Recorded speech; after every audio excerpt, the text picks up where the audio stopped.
asalaamaaleykum chers internautes baoltimes.com ñu amaat mbégte di leen présenté seen troisième numéro Back to School présenté par Ali Sow tey nag dañoo ñëwoon fii nii ba l'IEF war a waxtaan ak ki nga xamante ni mooy l'inspecteur Sène. Back to School nag ba leen ko déggee maanaam mooy revient à l'école. jërëjëf mbokk yi ñoo ngi toog ak l'inspecteur Sène nekk secrétaire général de l'IEF inspection de l'éducation et de la formation monsieur Sène ñoo ngi lay nuyu di la bàyyi nga nuyoog mbokk yi téléspectateur Baol TV. asalaamaaleykum mbokk ñi seetaan maa ngi nuyu ñëpp ku ci nekk sa tur ak sa sant di jaajëfal waa Baol TV ci initiative bii ñu jël si ñëw seet si ñu donc di wax na rek donc initiative bu ñu rafetlu la comme man maay secrétaire général IEF bi waaye tamit man maa géré lii di enseignement privé fii ci département de Diourbel ci IEF de Diourbel. mais monsieur Sène dañ lay laaj quelle est la différence entre école publique ak école privée. moo jox leen rek benn idée ci li nga xam ne ni moom mooy données yi ñu am ci école privée parce que bu ñu seetee ci école élémentaire bi am nañu 210 écoles publiques am 16 écoles privées maintenant bu ñu ñëwee ci préscolaire mais petite enfance ñu ngi am 65 écoles de la petite structure de la petite enfance waaye ci yooyu fanweer ak juróom-ñeent ñoom ñoo ci privé bu ñu ñëwee ci collège bu ñu xoolee ci département am na ñu mat fanweeri collège ci fanweer yooyu fukk ak ñett ci privé bi lañu bokk. bu ñu mu ñëwee ci formation professionnelle am nañu ñeenti CFP mooy centre de formation professionnelle kon loolu tamit mooy entrée pour wal leen ne privé bi fii xaw na fay am jëmm fii ci Diourbel léegi nag souvent bu ñuy wax école privée c'est parce que dafa am lu ñu naan école publique de ci ni mu la ko mën a màndargale école publique mooy loo xam ne état bi moo ko taxawal muy nguur gi moo ko taxawal léegi bu ko nguur gi taxawalee loolu dafa bokk ci loo xam ne nii ay tënk la nekk ci sunu constitution muy wàllum éducation ne ku ne am nga droit à l'éducation muy école publique boo déggee école publique moo loo xam ne askan wi yëpp a ko bokk donc la fa ne parce que état bi mooy tabax école bi état bi moo fay def ay table banc état bi moo fay def ay livres état bi moo fay def ay chaises ak lépp luy matériel xam ne jëm na ci wàllum jàngal lépp état bi moo koy jënd def ko fa état bi tamit mooy recruter ñi nga xam ne ñoo fay jàngale ba pare di leen fay état bi tam bu jógee ci loolu état bi tam lañ fay jàngale état bi moo koy définir moo naan tel niveau élémentaire yi nangam ak nangam lañ ko war a jàngale nii lañ ko war a jàngale waxtu sàngam lañ ca war a def ak yooyu donc loolu mooy public léegi bu ñu ñëwee ci privé comme ni ñu ko privé mooy loo xam ne man mi maa ko jógal defal ko sama bopp wala yéen ñaan ñi ngeen booloo ci GIE defal ko seen bopp donc loolu mooy différence bi léeg-léeg askan wi yëpp ñoo ko moom waaye lii kenn wala groupe ñoo ko jëkk taxawal ko li ma lim léegi ne état moo koy def ci école publique école privée li ni mel la ñu ko sos di defal seen bopp loolu moo tax ñuy fayee ko mais teewul école privée ñun dañ koy saytu doo ñoo la dañ ñoo ko mu neex ubbi du noonu man maa yor lépp loo xam ne moo jëm ci wàllu enquête pour ubbi école privée parce que am na enquête yu ñuy def dem ci école ba dem ca bërëb ba am na ay fiches yu ñu war a remplir donc même bu ñu nekkee école privée tamit nguur gi am na ci regard parce que ay doomu Sénégal ñoo fay jàngee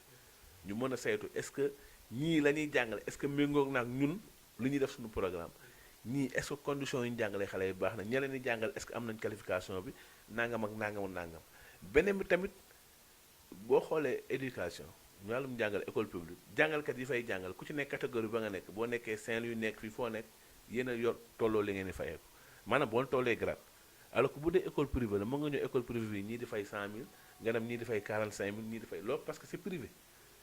loolu ñun mënuñu dara parce que yow yaa créé sa yëf boobu waaw mën nga dem yow bu la neexoon tey nga ubbi école privée boo xam ne élève bu ne 1000 francs lay fay yoonu kenn nekku ci nga gis à côté keneen ko ubbi élève bu ne dafay junni parce que initiative privée la. monsieur Sène dañoo xool bu njëkk école privée yi parents yi ci bari ñooy bañ seen doom tardé ci jàng bi yóbbu leen fa waaye léegi dañoo seetlu ne. génn wàllu élèves yi ci bari dañ leen di dàq école publique situation boobu en tant qu'inspecteur nan nga ko gisee yow. parce que école bu lañu wax ne dëgg li ci bëri nit yi jàngale ci public lañu jógee loolu tam foog ma leeral ko ñi jàngale ci privé bi la majeure partie mën naa ne sax 90% ci public bi lañu jógee ñooñu on les appelle les vacataires léegi ñi nga xam ne nag public moo leen recruter ñoo xam ne jàngaluñ ci public bi privé bi recruter leen ñooñu la ñuy wax les permanents c'est-à-dire bu njëkk ba. école privée nañ ma baal ci terme bi may utiliser dañ ko defoon maanaam lu mel ni poubelle ñu jàq école privée ngay dem mais léegi presque concours yi ngay dégg nii école institut privé ñoom ñooy jël les premières places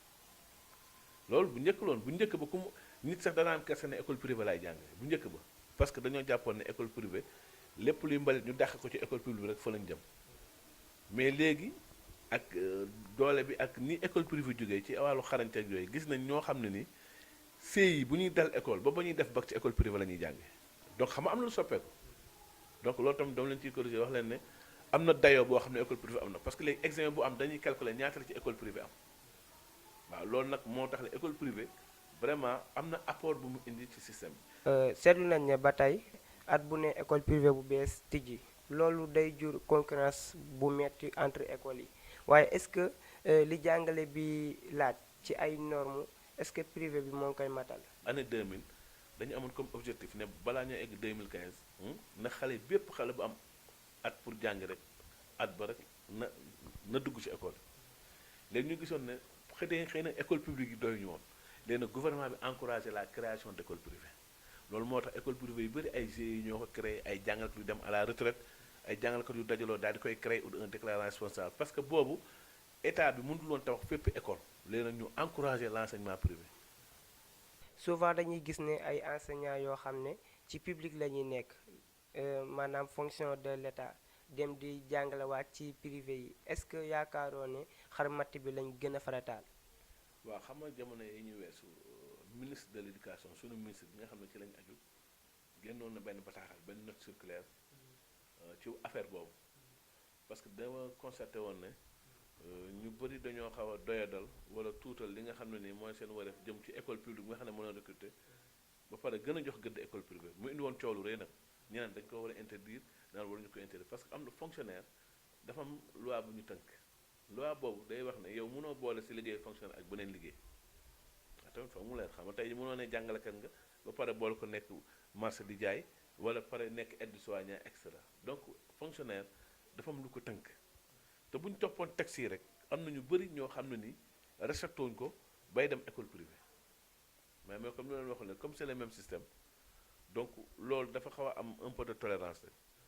beneen bi xarmat bi ñuy wax ni bon mi ngi gën a feeñee ci ñu nekk ci collège yi ak lycée yi bien que sax élémentaire am na mais bu dee école privée bu dee élémentaire bi ñoom ay répétiteurs la ñuy nekk day am ay xale yoo xam ne dañ leen jàngal mais en dehors heure de cours yi ñu am normalement muy samedi wala àllarba ci ngoon wala ak ñu ne et cetera am na tamit ñu koy def ci école yi may rappeler loolu du yoon c'est-à-dire que ñoo xam ne dañuy nekk ci benn école ba pare dafa organiser ay cours privés dafa am lu ko tënk c'est-à-dire que mënoo nekk ci école dafa jàngale say même élèves nga leen di convoquer ay cours privés ñu lay fay ay 2000 ay 3000 francs ba pare yow nga koy defee ci même école bi loolu tam dama ciy leeral boo koy def da nga war a génn dem uti beneen local parce que yow yaa ngi utiliser localu état bi yaa ngi utiliser tableau état bi yaa ngi utiliser ndoxu état bi courant état bi ak équipement état parce que classe yi ñuy jàngalee état bee ko fa def ba pare yow nga def ko une initiative privée di fayee ko loolu tamit vraiment dama koy leeral enseignants yi ku ko ji def tamit xamal ne yaa ngi def loo xam ne du yoon ba ñu kenn def ko bu neexee yow nga def ko sa kër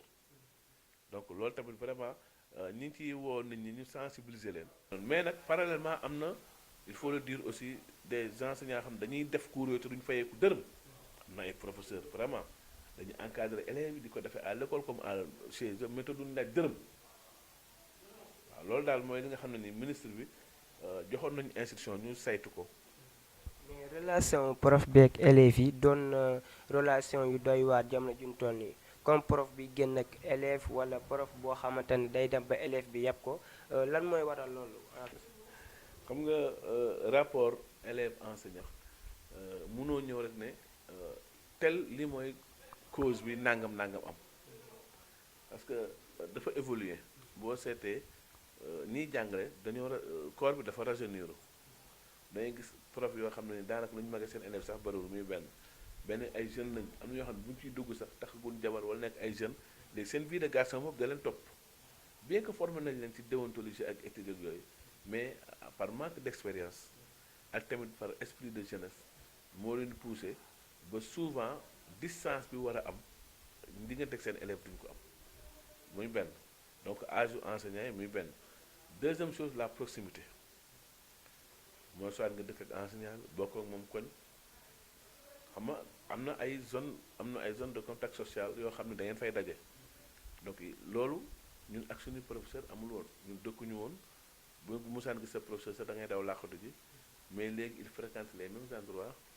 presque avec la proximité de l'âge et des habitations wala leneen mooy indi ce rapprochement là donc am na loo xam ne charte la boo xam ne daf ko tënk moom ci comportement nan la war a mën ak élèves yi waxuñu nag doo am ak rapport ak élèves yi say élèves lañ am na relation pédagogique bu am mais na doon lu professionnel. mbokk yi yaakaar naa ne fii lañ koy jeexalee monsieur Sène gis nañ violence yi nga xamante ne day am ci yenn écoles yi. lan lañ mën a def pour éviter les violences dans les milieux scolaires. voilà xam nga violence moom boo ko déggee xeetu métital la boo xam ne ci fànn yu bari na mën a feeñ parce que ñu bëri violence physique la ñu gis mais am na violence verbale am na